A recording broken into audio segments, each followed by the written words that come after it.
Con su autorización, señor presidente, muy buenos días tengan todas y todos ustedes. Como ya lo señor presidente, vamos a dar cuenta particularmente de todas las acciones que hemos emprendido para fortalecer las capacidades institucionales del Gobierno de la República y del Estado mexicano para garantizar la defensa, protección, ejercicio de los derechos humanos. Desde el inicio de este gobierno hemos asumido plenamente nuestra responsabilidad,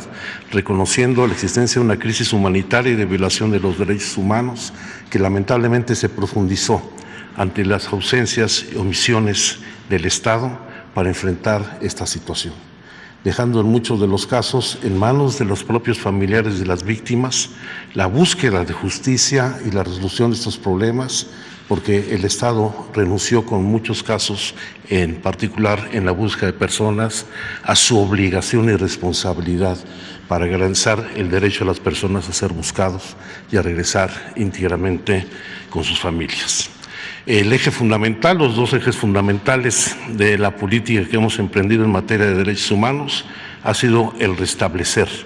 una relación de atención y de respuesta a los familiares de las víctimas, una nueva relación con los familiares, con las víctimas, con la gente que ha agraviado, en donde por supuesto que existe muchos agravios, una profunda indignación y enojo frente a la capacidad de respuesta del Estado, y queremos dar respuestas muy concretas y puntuales. Y en segundo lugar, fortalecer las capacidades institucionales de todo el Estado mexicano, no solamente en el ámbito del gobierno federal, sino en los estados, en los municipios, urgentemente en el Poder Judicial y en las autoridades encargadas de la procuración e impartición de justicia, donde lamentablemente la impunidad sigue siendo muy grande, y esta impunidad es un caldo de cultivo que alienta no solamente la comisión de delitos, sino también la falta de implementación de justicia en favor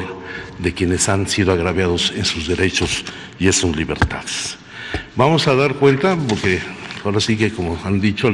es en el presupuesto donde se registra con mayor claridad el fortalecimiento de las políticas, y queremos dar cuenta de todo lo que ha sido la inversión en el desarrollo de capacidades institucionales y en la infraestructura para la protección y garantía de los derechos humanos, donde en estos 3 años hemos alcanzado cifras sin precedentes en lo que es la atención a los derechos humanos en el país. Voy a presentar los datos que corresponden fundamentalmente a los recursos que desde la Secretaría de Gobernación se han implementado en la materia, que solamente en estos 3 primeros años alcanza la cifra de 6,103,513 millones de pesos,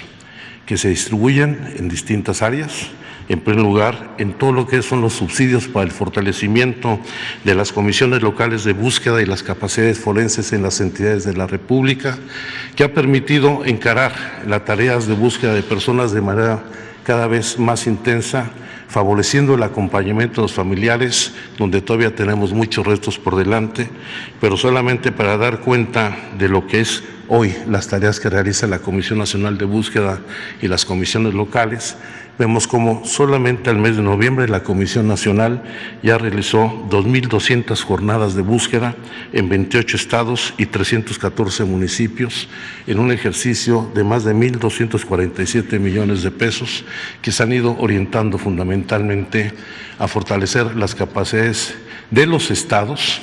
para las labores de búsqueda, en apoyo a los familiares y favorecer todo lo que es la atención a uno de los rezagos más graves que tenemos, que es en materia forense, una crisis forense que ha llevado a que no existan las capacidades para garantizar la identificación de las personas y el regreso con sus familiares. Voy a dar algunos datos más adelante poniendo estos ejemplos. De manera muy importante, se han canalizado recursos para la construcción y mantenimiento de los centros de justicia para las mujeres en todo el país, con una suma de 312 millones de pesos. Al igual que se han canalizado más de 349 millones de pesos para atender todas las alertas por violencia de género que se han emitido en las distintas entidades federativas. Un tema que es muy significativo es el fortalecimiento que se está impulsando en los registros civiles de los estados, Esta es una labor muy importante para garantizar un derecho humano fundamental, que es el derecho a la identidad de las personas, que es el derecho primario, el derecho llave para poder ejercer sus derechos. Y para dar cuenta de cómo ha venido evolucionando las acciones, hay que señalar cómo en 2018 apenas había 57 millones de registros que permitirían vincular el acta de nacimiento con la cédula única de registro de la población, y el día de hoy ya hemos sumado 145 millones de vínculos de acta de nacimiento con CURP, que es un paso fundamental para garantizar la cédula única de identidad digital que estamos trabajando para garantizar que todas las personas, todos de los niños, los adultos, tengan la posibilidad de tener una identidad plena. En materia de los recursos erogados para el cumplimiento de sentencias y recomendaciones, tanto del Sistema Interamericano de Derechos Humanos como de Naciones Unidas, como de la Comisión Nacional de Derechos Humanos, se han canalizado más de 488 millones de pesos, al igual que se han venido fortaleciendo las acciones del Mecanismo de Protección para Personas Defensoras de Derechos Humanos y Periodistas, que en estos 3 años supera la cifra de los 1.248 millones de pesos, atendiendo una mayor incorporación en el número de beneficiarios. Cuando nosotros llegamos al gobierno en diciembre de 2018, había solamente 798 beneficiarios. Hoy contamos con un incremento de 1.504 personas beneficiarias, un incremento del 88%, de los cuales 493 son periodistas y tenemos 1.011 defensores de derechos humanos. La mayor parte, por supuesto, hombres y un porcentaje muy importante de mujeres. Y al mismo tiempo se han fortalecido todos los recursos para garantizar las medidas de ayuda y reparaciones a víctimas por parte de la Comisión Ejecutiva de Atención a Víctimas por más de 2.381 millones de pesos. Recursos que se siguen incrementando para el ejercicio fiscal de 2022, los que nos da esta suma de 6.103 millones de pesos. Aquí vamos a dar algunos de los ejemplos de a dónde se han canalizado estos recursos. En materia de identificación humana, se han construido 3 centros de identificación humana, algunos con un nivel muy importante de desarrollo en las capacidades de los laboratorios genéticos para realizar la identificación. Destacan, por supuesto, el primero que hicimos de carácter regional en la ciudad de Saltillo, en un proyecto de coordinación con el Gobierno del Estado, la Fiscalía del Estado de Coahuila, la Comisión Local de Búsqueda, organismos internacionales, el apoyo del equipo guatemalteco de forense, que es uno de los más especializados en el mundo, y por supuesto la Comisión Nacional de Búsqueda. 5 centros de resguardo temporal, con lo cual estamos alentando cómo enfrentar de manera muy firme la crisis forense, donde en estos momentos, según estimaciones tanto de instituciones públicas como de organismos no gubernamentales, tenemos alrededor de 52,000 cuerpos sin identificar en las fosas comunes y en los servicios forenses del país. Basta ver solamente los resultados del censo que hizo el Instituto Nacional de Estadística, Geografía e Informática en 2020, de cómo ubicó 9,400 cuerpos de personas fallecidas en las cámaras frigoríferas o en las planchas de los servicios forenses de los estados. Y en un país donde tenemos una cifra ya que es superior a los 95,000 registros de personas desaparecidas o no, encontradas, pues necesitamos con toda seguridad encontrar a muchos de ellos en esta lamentable situación que estamos impulsando, y de ahí la importancia de que hagamos un replanteamiento de todo el tratamiento de los servicios forenses, y estamos con la autorización del presidente de la República discutiendo por supuesto con el Congreso de la Unión, lo haremos con las propios familiares, la creación de un Centro Nacional de Identificación Humana para poder atender el rezago que en esta materia existe, para establecer mecanismos de identificación masiva. Se están haciendo ya los primeros ejercicios. El caso de Coahuila, donde se han exhumado los cuerpos de las 2 fosas comunes de los panteones de Torreón, de la fosa común de Saltillo, donde más de 1,000 cuerpos en estos momentos están siendo ya procesados dentro del Centro de Identificación Humana de Saltillo. En materia de justicia para mujeres, de los 56 centros de justicia que actualmente existen en el país, 16 se han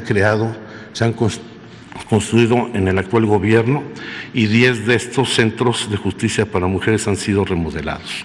Y en materia de reparaciones y sentencias, vamos a dar cuenta de algunos casos, pues han venido resolviendo no solamente lo que son las reparaciones individuales, sino también reparaciones colectivas que tiene que ver con la construcción de vivienda, de espacios públicos, de centros comunitarios, de centros de salud, caminos y carreteras. En la siguiente lámina podemos ver ya de manera más concreta lo que son los 3 centros de identificación humana construidos con una inversión de más de 121 millones de pesos. La imagen es fundamentalmente del Centro Regional de Identificación Humana en Saltillo, Coahuila, y cómo se han establecido por lo menos 5 centros de resguardo temporal de cuerpos para favorecer su atención y procesamiento con una inversión de más de 18 millones de pesos. Este es el tipo de modelo de centros de resguardo que va a garantizar una atención adecuada a los cuerpos de las personas fallecidas para poder ser identificadas. La infraestructura para atender a mujeres víctimas de violencia es la siguiente lámina, con la construcción de los nuevos centros de justicia para las mujeres. El de la imagen es el de San Luis Potosí y de otras regiones, que como ustedes lo han visto en estos años, pues, ha tenido un crecimiento muy significativo en prácticamente todo el territorio nacional. Hemos venido discutiendo con los gobiernos de los estados, particularmente con los gobernadores y las gobernadoras entrantes, el establecimiento de más centros regionales para atender la violencia contra las mujeres, de otros centros para fortalecer las actividades forenses, y en el mes de enero tendremos ya certeza de dónde serán construidos los nuevos centros de justicia para las mujeres y también los servicios forenses, donde también quiero acreditar, había omitido esto, que venimos haciendo un esfuerzo muy especial con el Instituto Nacional de Medicina Genómica de nuestro país, que es la institución más avanzada en los estudios genéticos, para tener un área especializada para el análisis de muestras complejas y garantizar hoy en nuestro país, con los estándares internacionales más altos, pues la posibilidad de hacer este tipo de ejercicios sin necesidad de recurrir a instituciones del extranjero. Ya hay un convenio suscrito con el Instituto Nacional de Medicina Genómica y el Instituto de la Universidad de Innsbruck, que es una de las instituciones más reconocidas, donde no solamente personal del Instituto Nacional está en un proceso de capacitación, sino se están homologando los estándares y protocolos, porque ya contamos con los mismos equipos de análisis genético, equipos de punta que son a nivel internacional los más avanzados que existen al momento. En otras áreas, como las reparaciones por resoluciones internacionales, pongo el ejemplo de una sentencia de la Corte Interamericana de Derechos Humanos respecto al caso Inés Fernández Ortega, donde se construyó un centro comunitario de la mujer indígena y un albergue para niñas y niños MEPA y Sunsabi en el municipio de Ayutla, en Guerrero, donde ya muchos de los niños de las comunidades de este municipio que llegaban a estudiar a la cabecera municipal no van a tener que emplearse como trabajadores domésticos en las casas donde se les daba habitación, y van a poder desarrollar sus actividades escolares con mayor libertad. Y este centro de atención a la mujer indígena pues va a enfrentar uno de los principales problemas que tenemos en esta región de la montaña, que son la violencia contra mujeres, y nos va a ayudar mucho a enfrentar el problema del matrimonio obligado que se ha presentado en distintas regiones de este estado. En el caso de Chiapas, rápidamente damos cuenta de cumplimiento de acuerdos de solución amistosa. En el caso de San Cristóbal de las Casas, el caso de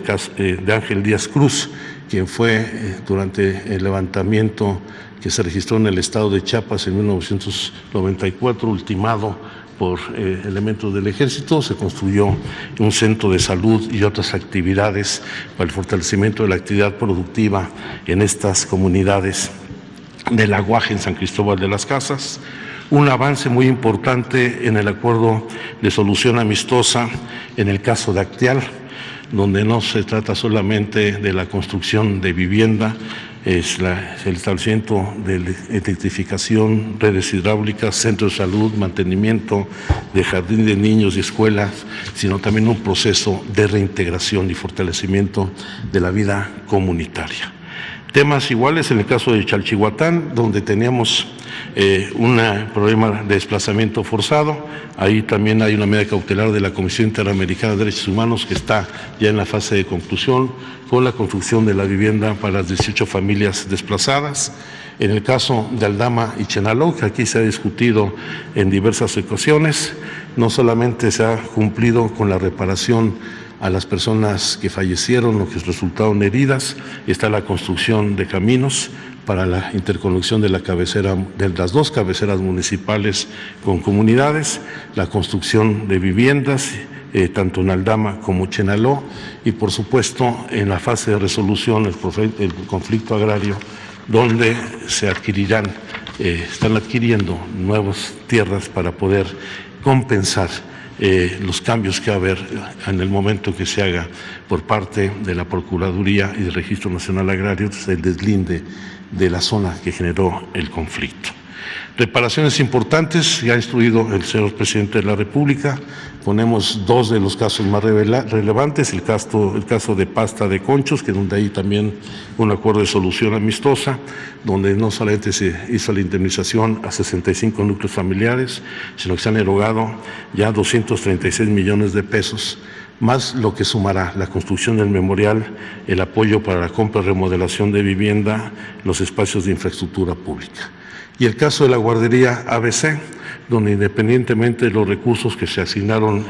en los gobiernos anteriores, se han fortalecido los compromisos que estableció el presidente de la República para dar no solamente becas, sino también una pensión vitalicia a las familiares de las víctimas, en donde solamente en esta administración se han erogado 656 millones de pesos. Hay que señalar que 421 millones de pesos provienen de recursos del Instituto Mexicano del Seguro Social,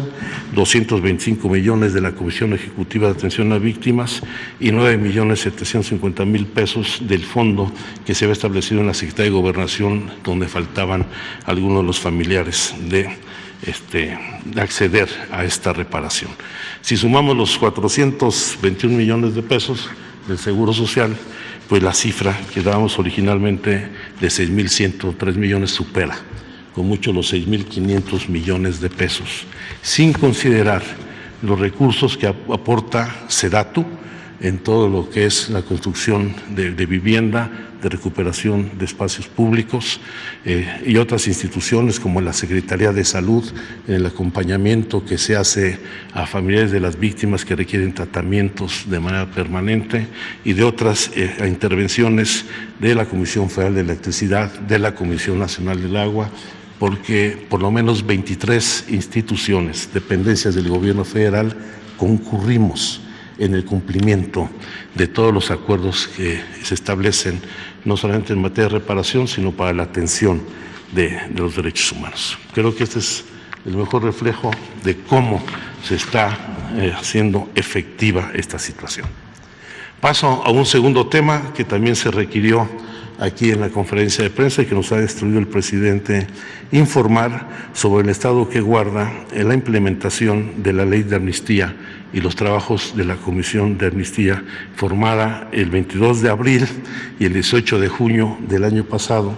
para atender los asuntos que pudieran presentar irregularidades, abusos, incompetencias, falta de procesamiento jurídico adecuado en la atención a delitos federales particularmente vinculados con suspensión legal del embarazo, delitos contra la salud, delitos a personas que se cometen en los pueblos y comunidades indígenas donde no se cumplen con los procedimientos adecuados para garantizar un traductor, un intérprete de lenguas en los procesos judiciales, robo sin violencia, sedición y, por supuesto, los casos de tortura. Hay que recordar que la amnistía se decreta en favor de aquellas personas de que hayan sido objeto de un proceso inadecuado, en donde ya existe sentencia firme. Se trata de beneficiar a personas que no sean reincidentes respecto del delito y, por supuesto, no se beneficia a las personas que hayan cometido delitos graves de sangre antes del posterior, solamente a los que están antes del decreto emitido. Quiero informar que a la fecha se han presentado 1,798 solicitudes de amnistía, de las cuales se han analizado 1,003, es decir, el 56% de las solicitudes han sido ya dictaminadas, de las cuales se han declarado improcedentes 900 casos. Se ha emitido un dictamen procedente en 103 de las solicitudes presentadas. La última reunión la sostuvimos el pasado viernes 17 de diciembre, en donde analizamos distintos casos. Se aprobaron 55 casos nuevos como procedentes, 376 se declararon improcedentes, y por ello estamos en espera en los próximos días que los jueces resuelvan sobre estos 55 casos, y respecto de los anteriores, 44 personas ya se encuentran en libertad, 3 se modificó su situación jurídica, 1 queda pendiente. Y nos quedan por resolver 795 casos. 642 casos corresponden a mujeres, 153 a hombres, y se trata de atender en estas solicitudes delitos contra la salud, delitos en donde que se apegan al beneficio de la ley de víctimas, y otros que están vinculados fundamentalmente con abusos en lo que son las comunidades indígenas. Estamos en un proceso para que en el primer trimestre del próximo año todos estos casos, esos 795 pendientes, queden resueltos. Es cuanto. Vamos a seguir trabajando en la instrucción del presidente. Vamos a ir fortaleciendo nuestras capacidades institucionales. Van a requerirse modificaciones importantes. En materia de búsqueda necesitamos que los estados asuman su responsabilidad.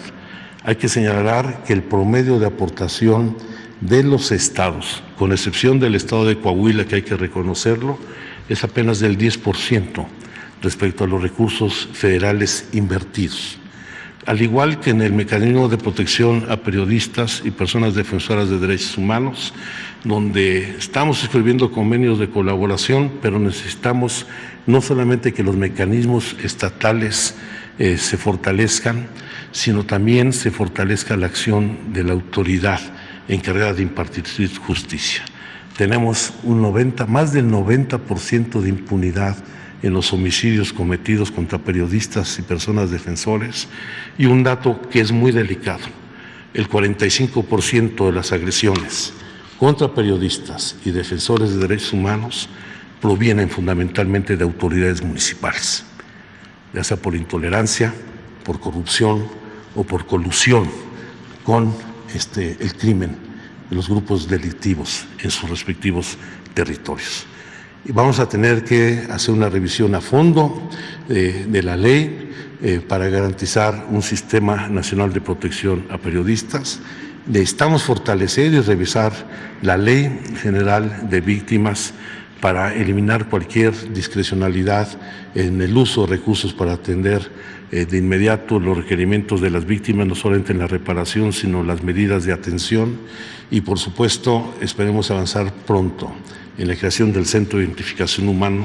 porque lo que necesitamos es tomar medidas que nos permitan atender estos conflictos de carácter estructural que se fueron incubando durante muchos años, que está siendo difícil revertirlos, pero que estamos convencidos que con esta política y la actuación del conjunto del gobierno federal, con el acompañamiento de los estados, las fiscalías y el Poder Judicial, puede resolverse. Es cuanto, señor presidente.